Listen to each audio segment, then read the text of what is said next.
Welcome to ABC tutorial. Today we'll talk about the mnemonic to remember the chest x-ray findings in heart failure. Chest x-ray is a key investigation in the diagnosis and management of heart failure. Chest x-ray findings in heart failure can be remembered using the mnemonic ABCDE, which stand for alveolar edema, which shows on the radiograph as perihilar opacification or bat-wing appearance. Kelly B lines, which is interstitial edema.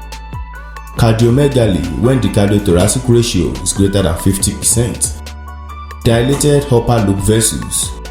And effusions, that is pleural effusions, which is evidenced by blunted costophrenic angles with meniscus sign.